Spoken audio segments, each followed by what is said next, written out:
Hello everyone, today I'm going to report my key findings of the case study GameStop. As everyone knows, the Wall Street Gap event just happened recently. So what are we going to do today?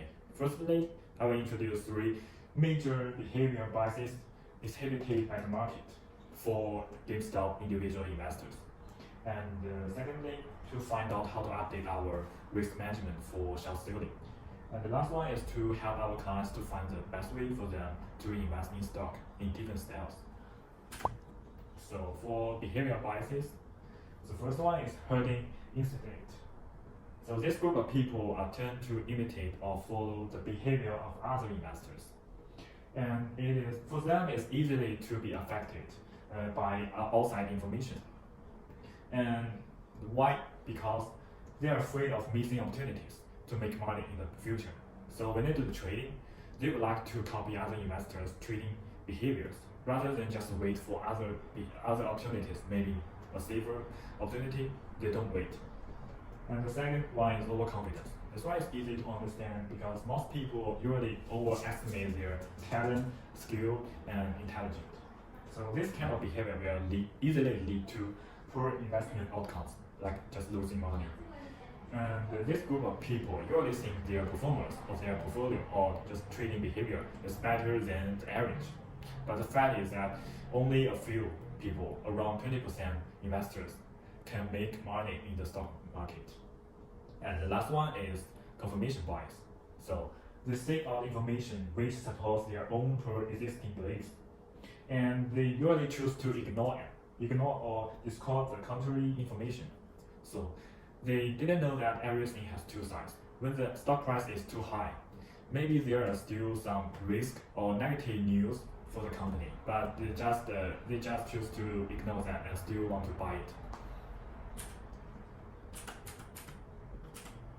And for update our risk management, firstly we need a more diversified investment, but be careful, but not too. We need to avoid too diverse. So a good portfolio with suitable diversification can help my portfolio to reduce unsuspected risks. And we need to know that only 25% of stocks in the US market are the reason for the total market gains. So the number of stocks we choose is important. And second one is do more research on data first, instead of predicting the overall development of the industry or a company. So we need to use more actual data to support short selling theory and report. Just make Molin as an example. Molin released their short selling report online about Lucky Coffee. They find some detailed evidence to support their theories by finding some problems in Lucky Coffee's sales number.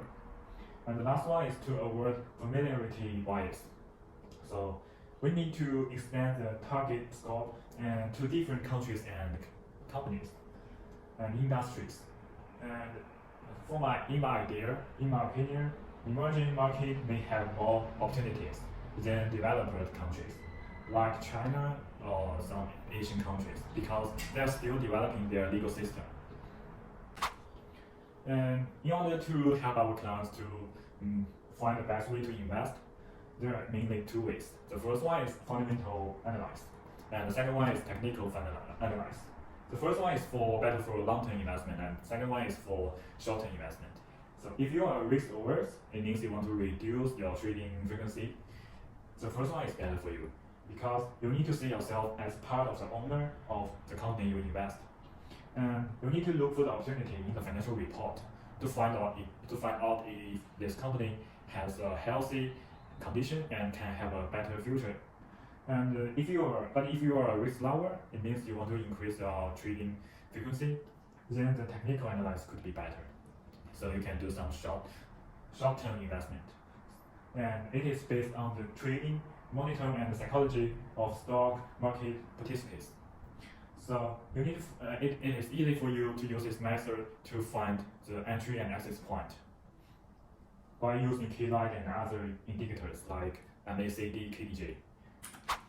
So what if you are just a risk neutral? Then you can use the combination of both fundamental analysis and technical analysis.